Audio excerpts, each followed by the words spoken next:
when you're debating somebody currently or in the past, you're not really debating them. You're debating the fact that they don't actually have an opinion that's theirs. And I tend to think that, I don't want to link everything to the enormous damage pagan beliefs did to our university structure, but one of the reasons that these thoughts were so effective was, on the other side of the equation, people actually had no belief. They just had a belief that they should pretend they should have a belief. And then that played out in a lot of ways, but the context here, of course, was we were building this company in Silicon Valley, and then building the company was really hard because the mere fact that we thought you had to have beliefs. Palantir bet on AI when it was a joke. Now they're winning. Karp explains the real cost of taking a stand. Meant signaled to the world that can't be valuable. And that was just an incredible disadvantage until it became a huge advantage, because while no one else really was building like software or really tech, though at the time people came, mostly Elon came, but it's built on what is the value you would create for the institution, not what is the fake value you'll pretend to create.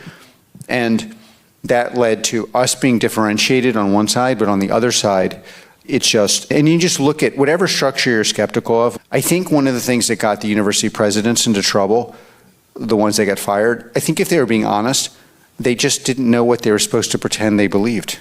It wasn't that, I don't actually believe that there was anti-Semitic as they appeared. I think they were caught in this thing. They're like, I've been taught to not have a belief structure. My belief structure is I advance. That's my belief structure. This is exactly why Silicon Valley and elite institutions are crumbling. Without conviction, leadership becomes performative, and real innovation is impossible. Palantir, and Musk for that matter, succeeded because they ignored the noise and built what mattered.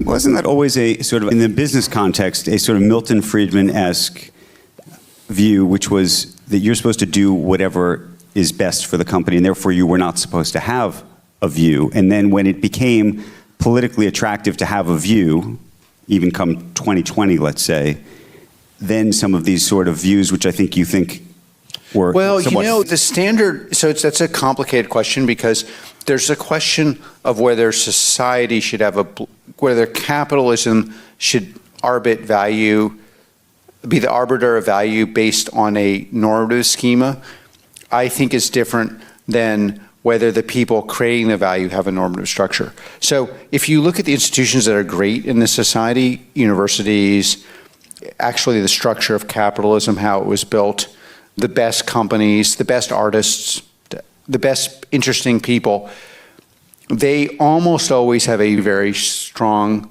belief structure. Maybe I'm steel manning Milton Friedman, but my version of that was he didn't want governments deciding which values are better than others. He wanted the market force to. But that's different than creating the value. And I feel like I'm not as in contradiction with the classic liberals, where I think your point becomes accurate is there was a sense in which if capitalism should not be, if the normative controls on capitalism shouldn't be a government, some people thought building the capital or building a thing should also not be governed by belief. And I think that's actually not only not wrong, but it's not workable. So and by the way, one of the blessings of having been involved in building Palantir is I've interacted with thousands and thousands of organizations, clandestine organizations, military organizations, police organizations, thousands of commercial organizations. I have yet to see one that functions at a high level where internally there's not a very strong belief structure. Okay. Not one. This is why Palantir stands out. They didn't just build software, they built it with a purpose. The companies that dominate in the long run are the ones that operate from a clear set of values, not just short-term incentives. Let me ask you a question about belief structure, because, and to your credit, I would argue that your personal belief structure and the companies are about as aligned as they could get. There's very few companies that have publicly, for example, put out full-page ads in the New York Times and elsewhere in favor of Israel. No other company was doing that. But it was aligned, not only was your own belief structure, not only was your own belief and a real belief it was something that the company leaned into because it was to the benefit of the company. Are there ever times you think that you... Just, I want to just... Okay. The pro-Israel thing that I did, by the way, first of all, not everyone at Palantir agrees with me. And we are not a monoculture. And there are people at Palantir who do not agree with a lot of policies, and I would say also my support of Israel. The one caveat I would say is that is a decision I made where I was convinced it might not be good for Palantir.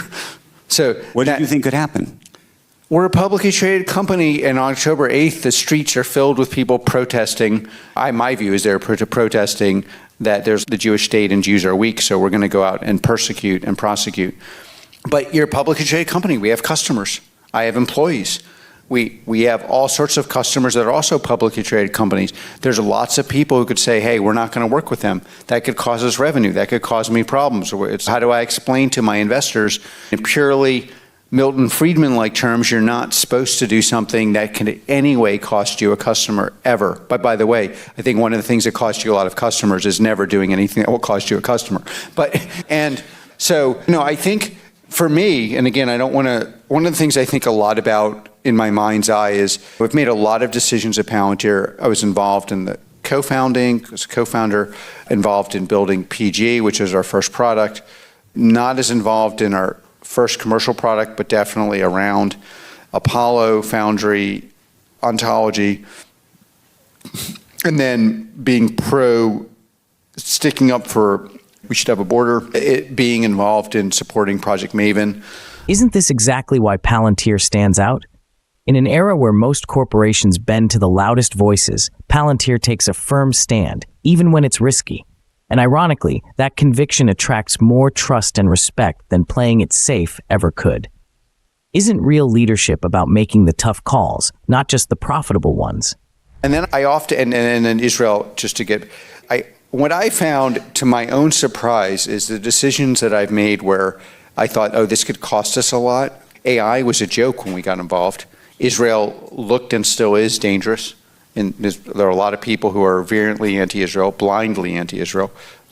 Many of them, but not all of them, are just blindly anti-Jewish. But not all. I'm not saying every anti-Semite is everyone who's anti-Israel is an anti-Semite. Although it's important to know every anti-Semite is anti-Israel, and it's increasingly hard to tell the difference on some days.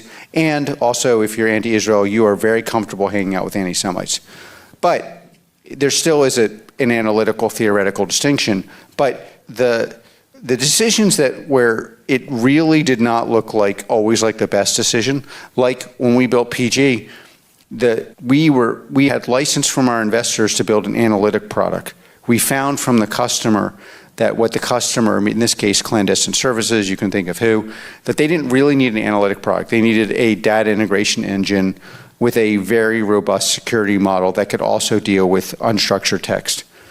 That was a 3-year build. It was suicide to go to the investors and say, hey, you already don't believe in us, besides Peter, who is a phenomenal backer and supporter. Peter Thiel.